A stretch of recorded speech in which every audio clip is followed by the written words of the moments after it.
बिस्मिल्लाहिर्रहमानिर्रहीम। मैं हूं जुनैद जावेद और आज मैं आप लोगों को दोबारा 5 ऐसी टिप्स देने वाला हूं प्रेजेंटेशन स्किल्स के बारे में कि अगर आप इनके ऊपर अमल करेंगे तो आपकी प्रेजेंटेशन स्किल्स बहुत बेहतरीन हो जाएंगे और आप एक अच्छे प्रेजेंटर बन पाएंगे। अगर आप स्कूल, कॉलेज, यूनिवर्सिटी या फिर आप किसी जॉब के अंदर हैं तो आपकी जो प्रेजेंटेशन स्किल्स हैं, तो आपकी जो बोलने की ताकत है, आपकी जो सॉफ्टवेयर के ऊपर प्रेजेंटेशन की ताकत है, वो बेहतरीन हो जाएगी और आप एक बेहतरीन प्रेजेंटर बन पाएंगे। 5 टिप्स दूंगा।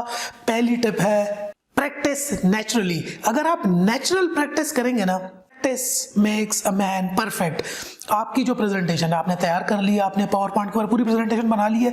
अब आपको ये भी पता चल गया कि मेरी ऑडियंस कौन है, मेरे सामने कौन बैठा हुआ है।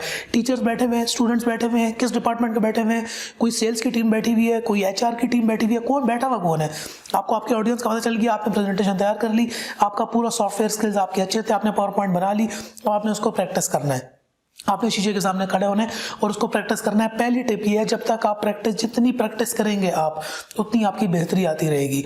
अब आप देखेंगे इसके अंदर मैं आपको कमाल की बात बताऊं, जब आप पहली मरतबा आपकी प्रेजेंटेशन कर रहे होंगे तो आप 85% सारी गलतियां करेंगे। अल्फाज जो निकल रहे हैं ये गलत होंगे, सामने लिखे हुए भी होंगे, आपके जो प्रोजेक्टर लगा हुआ है उस पर सामने लिखा हुआ भी होगा, लेकिन फिर भी आप गलत बोलेंगे क्योंकि वो नर्वसनेस होती है। तो पहला काम क्या करना है, प्रैक्टिस करनी है, इसको नेचुरल प्रैक्टिस करनी है। कोई अपने आप से हीरो नहीं बनाना और कोई किसी और का स्टाइल भी कॉपी नहीं करना, किसी और के ढांचे में अपने आप को नहीं डालना। प्रैक्टिस करनी है अपने नेचुरल स्टाइल में, जो आपका नेचुरल स्टाइल है उसमें प्रैक्टिस करनी है, प्रैक्टिस करनी है, प्रैक्टिस करनी है। कम से कम 16 टाइम्स आप प्रैक्टिस करेंगे अपनी प्रेजेंटेशन को तो वो इम्पैक्ट क्रिएट करेगी। तो ये पहली पॉइंट था आपके प्रेजेंटेशन स्किल्स का। अब आते हैं पॉइंट नंबर 2 के ऊपर। पॉइंट नंबर 2 है transform nervous energy into enthusiasm. Nervousness क्या होती है? आपको पता है कि दुनिया के अंदर 2 सबसे बड़े फेयर्स हैं। मौत से भी ज्यादा फेयर जो है वो स्टेज का फियर है। जब भी आप स्टेज के ऊपर आते हैं ना प्रेजेंटेशन देने के लिए या कुछ भी बोलने के लिए या कैमरे के सामने आते हैं, तो ये इसको कहते हैं, ये फियर जो होता है मौत के फियर से भी ज्यादा है। तो दूसरा जो नर्वसनेस होती है, जो डर होता है, जो आपकी टांगे लड़खड़ा रही होंगी और आपको नर्वसनेस महसूस हो रही होगी, इस नर्वसनेस को एंथुजियाज्म में कन्वर्ट करना है। एंथुजियाज्म मतलब जोश और मतलब तेज बोलना, मतलब कॉन्फिडेंस, इसको एंथुजियाज्म में लाना है। एंथुजियाज्म में लाने के लिए आपको एक चीज़ की प्रैक्टिस करनी पड़ेगी। अगर आपके पास कोई भी मीठी चीज़ है, कोई भी टॉफ़ी है, कोई भी चॉकलेट है, अपनी प्रेजेंटेशन से पहले वो टॉफ़ी खा लें या चॉकलेट खा लें, आपका शुगर लेवल ज़्यादा हो जाएगा, आपका थोड़ा सा एंथुजियाज्म वहाँ पर ज़्यादा होगा। दूसरा, आपने थोड़ी सी ब्रीदिंग एक्सरसाइजेस भी करनी है। आपने थोड़ी सी जो है सांस को अंदर ले जाना है और फिर ज़ोर से निकालना है। जो तीसरी एक्सरसाइज है वो आपने थोड़ी सी चीखें, ज़ोर ज़ोर से आवाज़ें भी मारनी है। जब आप ये करेंगे, ज़ोर ज़ोर से आवाज़ें मारेंगे, तो उससे क्या होता है, आपके सारे वोकल थ्रॉट्स खुल जाएंगे, शुगर आपकी हाई होगी, आपकी नर्वसनेस जो डर है वो एंथुजियाज्म में कन्वर्ट होगा और आप जो है आराम से बोल पाएंगे, कॉन्फिडेंस से बोल पाएंगे, अपनी कमाल की प्रेजेंटेशन दे पाएंगे। तो ये पॉइंट नंबर 2 था, अपनी नर्वसनेस को ख़त्म करना है इन 3 एक्सरसाइजेस से। और क्या करना है, अपनी जो है एंथुजियाज्म में कन्वर्ट करना है और ऑडियंस को जानते हुए अपनी ठीक प्रैक्टिस जो आपने की होगी वो आपने अप्लाई करनी है। टिप नंबर 3 है अटेंड अदर प्रेजेंटेशंस। अब आपको प्रेजेंटेशन सीखने के लिए आपको दूसरी प्रेजेंटेशंस में भी बैठना होगा। और अगर आप स्कूल, कॉलेज, यूनिवर्सिटी या फिर किसी जॉब के अंदर ऑलरेडी हैं तो आपने ऑलरेडी बहुत ज़्यादा प्रेजेंटेशंस देखी भी होंगी। आपको दूसरे की प्रेजेंटेशंस भी देखनी है, सुननी है। सिर्फ ये नहीं कि आपने पहले कभी प्रेजेंटेशन देखी भी नहीं है और आप आ गए हैं। ऑब्वियसली आपने प्रेजेंटेशंस देखी होंगी, लेकिन जब आपकी स्पेशल प्रेजेंटेशन आ रही है तो उस स्पेशल प्रेजेंटेशन के लिए आपको थोड़ी सी ट्रेनिंग्स भी लेनी पड़ेंगी। ट्रेनिंग का मतलब क्या है, किसी और की प्रेजेंटेशन में बैठे, उस माहौल में अपने आप को ढालें, प्रेजेंटेशंस के माहौल में सुने सुने सुने, listen listen listen, watch watch watch watch watch करना है कि जो प्रेजेंटर है वो बोल किस रहा है, चल किस रहा है, ड्रेसिंग क्या है, हेयर कट क्या है, बीएड क्या है, मस्टैच क्या है, उसकी ओवरऑल पर्सनैलिटी क्या है, अल्फाज कौन से यूज़ कर रहा है, सॉफ्टवेयर के क्या स्किल्स हैं, मतलब ये सब कुछ हो किस तरह रहा है। तो आपने पहले देखना भी होगा, मुख्तलिफ प्रेजेंटर्स को अपने सामने रख के उनका भी अपने पास एक्सपीरियंस लेना है। तो तीसरी टिप है कि अटेंड अदर प्रेजेंटेशंस ऑल्सो। दूसरों की प्रेजेंटेशंस भी आपने देखी होनी चाहिए, आपके पास वो नॉलेज भी होनी चाहिए। चौथी कमाल की टिप आप लोगों के लेकर आया हूँ, meet and greet. Meet and greet का क्या मतलब हुआ? अभी इस तरह होता है कि जब भी मैं कहीं पर प्रेजेंटेशन देने के लिए जाता हूँ तो मीट एंड ग्रीट का ये पॉइंट मुझे बहुत ज़्यादा कमाल का आता है।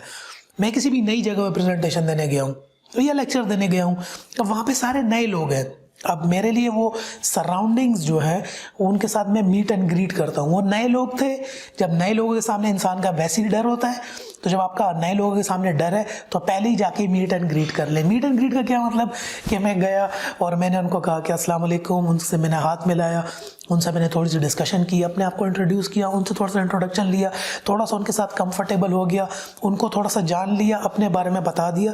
तो जो सराउंडिंग थी, जो मीट एंड ग्रीट था, जिन लोगों के साथ मुलाकात करनी थी उनसे मैंने मुलाकात करके, तो इससे होता क्या, आपका नर्वस कम हो जाता है, आपको लोगों के बारे में थोड़ा सा पता चल जाता है। वैसे तो आपको पहले से पता होता है कि मैं किस ऑडियंस को क्या बोलने जा रहा हूँ, लेकिन उनकी पर्सनैलिटी भी वहाँ पे जो है आपको थोड़ी सी अच्छी पता चल जाती है और आप अपनी पर्सनैलिटी के बारे में भी उनको अच्छा बता पाते हैं। इससे क्या होता है, आपकी मीट एंड ग्रीट करने से आपकी नर्वसनेस कम होती है और आप अच्छे एंथुसियाज्म के साथ मोर कॉन्फिडेंटली अपने जान पहचान के लोगों के साथ बात कर सकते हैं। कंप्लीटली स्ट्रेंजर्स के सामने एकदम बात करना थोड़ा सा मुश्किल होता है। तो ये चौथा टिप है जो मैं खुद पर्सनली अप्लाई करता हूँ, आपको भी बता रहा हूँ कि क्या मीट एंड ग्रीट आपने करना है।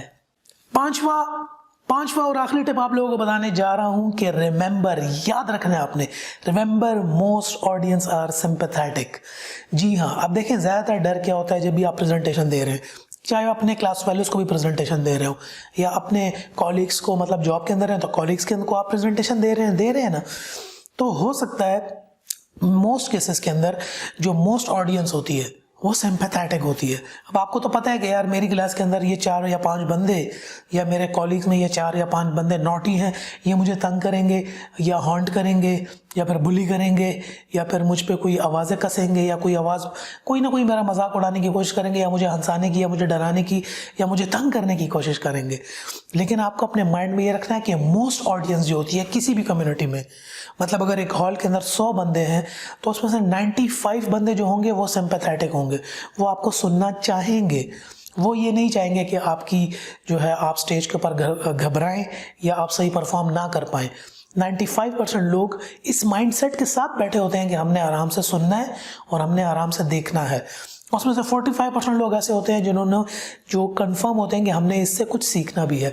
5% ऐसे होते हैं जो कि नॉटी होते हैं, जो आपको तंग करेंगे, जो आपको परेशान करेंगे या आपका फोकस ख़राब करने की कोशिश करेंगे। वो सिर्फ 5% होता है। तो 5% से आपने घबराना नहीं है, छोटी सी आवाम है। 95% तो आपके साथ है ना, वो सिंपैथेटिक है, वो आपको सुनना चाह रहे हैं, वो सीखना चाह रहे हैं। तो आपने उन 5% को जो है उनके ऊपर अपना फोकस नहीं रखना, उनको साइड से हटा दें और आपने अपना फोकस रखना है उन मेजॉरिटी के ऊपर जो कि सुनना चाहती है, जो कि आपको आपकी प्रेजेंटेशन को सुनना चाहती है और आप एक इम्पैक्ट क्रिएट करना चाहते हैं या कुछ भी आप क्रिएट करना चाहते हैं। तो ये 5वीं टिप थी। तो इस तरह की आने वाली वीडियोस के अंदर मैं आपको और भी टिप्स एंड ट्रिक्स बताऊंगा। हमारा एक कोर्स भी है, प्रेजेंटेशन स्किल्स का मुकम्मल डिटेल कोर्स है। ये सिर्फ 1 वीक का कोर्स है, इसमें ज़्यादा टाइम भी नहीं लगता। इसको 1 वीक के अंदर हम पूरा सिखाते हैं कि आपने अपनी सॉफ्टवेयर स्किल्स किस तरह बेहतर बनाना है, पावर पॉइंट को किस तरीके से अच्छा यूज़ करना है, कमाल तक आप पावर पॉइंट को किस तरह यूज़ में ले जाएंगे, विजुअल कौन से होंगे, कलर्स किस तरह यूज़ करने हैं, एनिमेशंस किस तरह से डालनी है, ट्रांजिशंस कौन सी यूज़ करनी है, पूरा का पूरा लेआउट सेटअप किस तरह सॉफ्टवेयर के अंदर बेहतरीन यूज़ किस तरह करना है और अपने आप को कंटेंट किस तरह लेकर आना है, अपनी ड्रेसिंग किस तरह करनी है, पूरी प्रेजेंटेशंस पूरी आपको हम तैयार कर देते हैं सिर्फ 1 हफ्ते के अंदर। ये 1 वीक का मुकम्मल कोर्स है प्रेजेंटेशन स्किल्स का। इंशाल्लाह अगली वीडियोस में आपको टिप्स एंड ट्रिक्स भी देता रहूँगा और इसके बारे में बताता रहूँगा। नेक्स्ट वीडियो में मुलाकात होगी। अल्लाह हाफिज़।